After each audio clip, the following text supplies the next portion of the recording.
Rayagada Amrit Bharat train को स्वागत।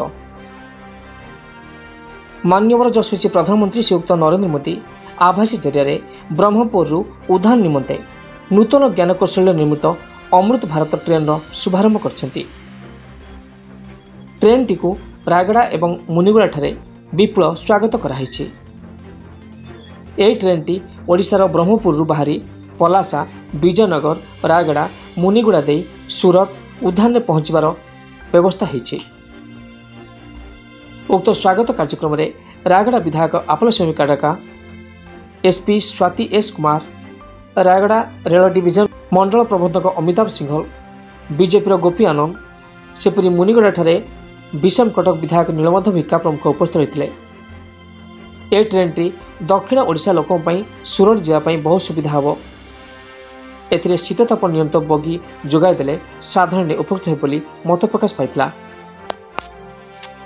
रायगड़ा सुब्रत जय जगन्नाथ, जय मां मधुगौरी।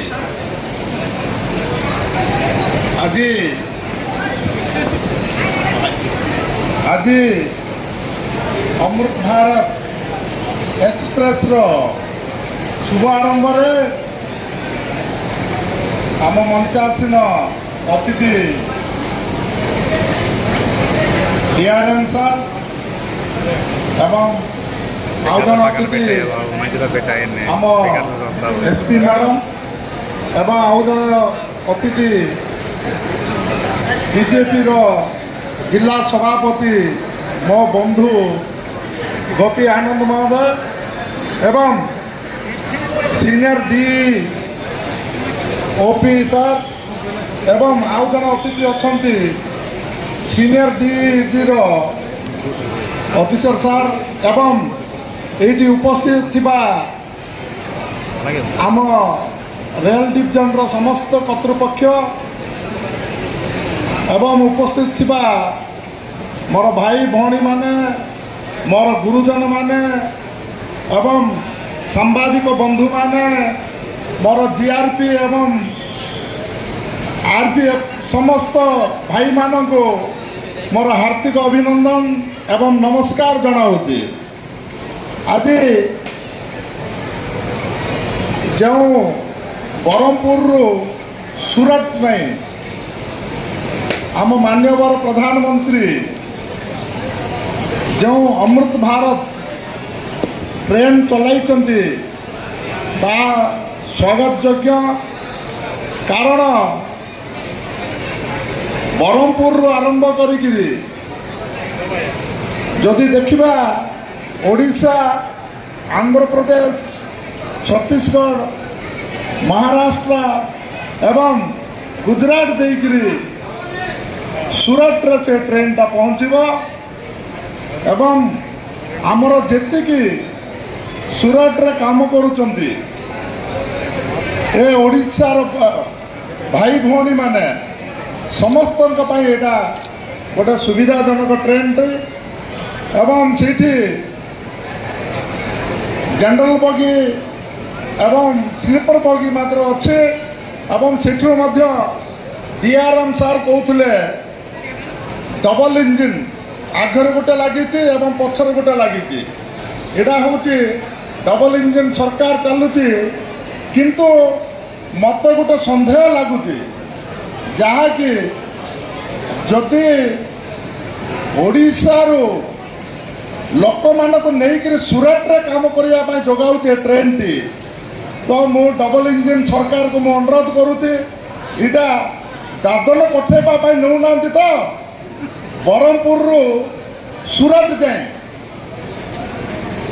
जदि आपण मानू डबल इंजिन सरकार को मु अनुरोध करुचे मोर बंधु जिला सभापति को मु अनुरोध करुचे जदि होउची ताहले ओडिशा भितर गोटे टेक्सटाइल मिल जाक खुलंतु आम लोक दादन कटिया सूरत को किए जीवे ना।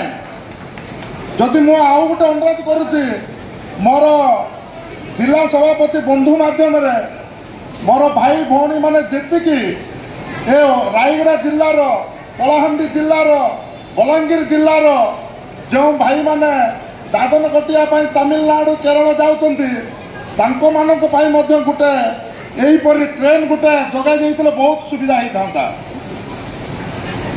ଏବଂ ଆଜି ମୁଁ ମୋର ବନ୍ଧୁ ଯେଟାକି କଲେଜ ମେଟ୍ ଆମେ ଦୁଇ ଜଣ ମିଶିକି କ୍ରିକେଟ ଖେଳୁଥିଲୁ, ସେଇଟା ମଧ୍ୟ ରାୟଗଡ଼ା କଲେଜ ପାଇଁ କ୍ରିକେଟ ଖେଳୁଥିଲୁ।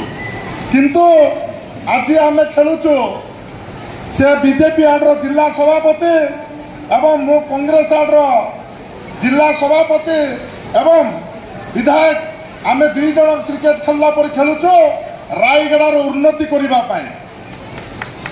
ଏବଂ ରାୟଗଡ଼ାର କେଉଁ ପ୍ରକାର ଉନ୍ନତି ହେବ ଆଜି ମୁଁ ସେଥିପାଇଁ ମୋ ବନ୍ଧୁକୁ ମୁଁ ଅନୁରୋଧ କରୁଛି, କାହିଁକି ନା ଡବଲ ଇଞ୍ଜିନ୍ ସରକାର ତାଙ୍କର ରାଜ୍ୟରେ ତାଙ୍କ ସରକାର ଅଛି, କେନ୍ଦ୍ରରେ ତାଙ୍କ ସରକାର ଅଛି।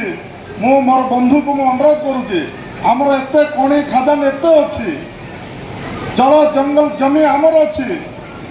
ମୋ ବନ୍ଧୁକୁ ମୁଁ ଅନୁରୋଧ କରୁଛି, ବନ୍ଧୁ ଏ ପ୍ରକାର ଟ୍ରେନ୍ ଯାକ ପକାନ୍ତୁ, ଲୋକଙ୍କର ସୁବିଧା ପାଇଁ ପକାନ୍ତୁ, କିନ୍ତୁ ଦାଦନ କଟିବା ଟ୍ରେନ୍ କେବେ ହେଲେ ପକାନ୍ତୁ ନାହିଁ। ଏହି ଓଡ଼ିଶାର ଉନ୍ନତି କରିବା ପାଇଁ ଚେଷ୍ଟା କରନ୍ତୁ। ମୁଁ ଅନୁରୋଧ କରୁଛି ମୋର ବନ୍ଧୁ ମାଧ୍ୟମରେ ଏ ଖବର ବାର୍ତ୍ତାଟା ରାଜ୍ୟରେ କେମିତି ପହଞ୍ଚିବ ଏବଂ କେନ୍ଦ୍ରରେ କେମିତି ପହଞ୍ଚିବ ମୁଁ ମୋର ବନ୍ଧୁ ମାଧ୍ୟମରେ ମୁଁ ଅନୁରୋଧ କରୁଛି। ଏବଂ ମୁଁ ଏ ଅମୃତ ଭାରତ ଟ୍ରେନ୍କୁ ମୁଁ ସ୍ୱାଗତ ଯୋଗ୍ୟ। ମୁଁ କେବେ ହେଲେ ବି ତାର ବିରୋଧରେ ମୁଁ କେବେ ଯାଉନାହିଁ।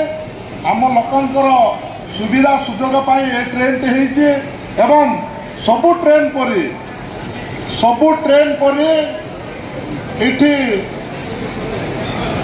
ଜେନେରାଲ ବଗି ହେଉ ଏବଂ ସ୍ଲିପର ବଗି ହେଉ ଏବଂ ଏସି ବଗି ମଧ୍ୟ ହେଉ ସେତେବେଳେ ଆମକୁ ଭଲ ଲାଗିଥାନ୍ତା, କିନ୍ତୁ ଆମେ ଏତେ ତଳେ ଖସି ଯାଇଛୁ। ଖାଲି ଜେନେରାଲ ବଗି ଏବଂ ସ୍ଲିପର ବଗି ଏଇଟା ଗୋଟେ ଏଥିରେ ଷଷ୍ଠ ଭାବରେ ଜଣାପଡ଼ୁଛି। ଏଠି ଆମେ ଦାଦନ କଟିବା ପାଇଁ ଯିବା ଟ୍ରେନ୍ଟା ଏଇଟା। ବନ୍ଧୁଗଣ, ଆମେ ଓଡ଼ିଶାରେ କେମିତି ଉନ୍ନତି ହେବ, 4.5 କୋଟି ଜନସାଧାରଣ ଆମେ କେମିତି ଉନ୍ନତି ହେବୁ ତା ପ୍ରତି ଏ ଡବଲ ଇଞ୍ଜିନ୍ ସରକାର ଯଦି ଚେଷ୍ଟା କରିବ ନିଶ୍ଚିତ ଭାବରେ ଆମେ ଉନ୍ନତି ହେବୁ। ଏବଂ ମୁଁ DRM ସାର୍ଙ୍କୁ ମଧ୍ୟ ମୁଁ ଅନୁରୋଧ କରୁଛି, ଆମର ଯେତେ ଶୀଘ୍ର ରାୟଗଡ଼ା ଡିଭିଜନଟି ଶୀଘ୍ର ଯଦି ହେବ ତାହେଲେ ବହୁତ ଭଲ ହେଇଥାନ୍ତା। କାରଣ ମାନ୍ୟବର ମୁଖ୍ୟମନ୍ତ୍ରୀ ଯେଉଁ ଶିଳାନ୍ୟାସ କରିକିରି ଗଲେ ତାପରଠୁ ମୁଁ ଦେଖୁଛି କାମଟି ସେତେ ଶୀଘ୍ର ସ୍ପିଡ଼ରେ କାମ ହେଉନାହିଁ, ସ୍ଲୋରେ ହେଉଛି।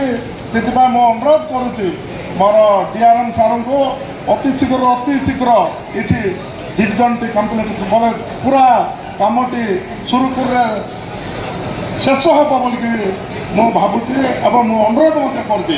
ଏତିକି କହି ମୋର ବକ୍ତବ୍ୟ ଶେଷ କଲି। ନମସ୍କାର।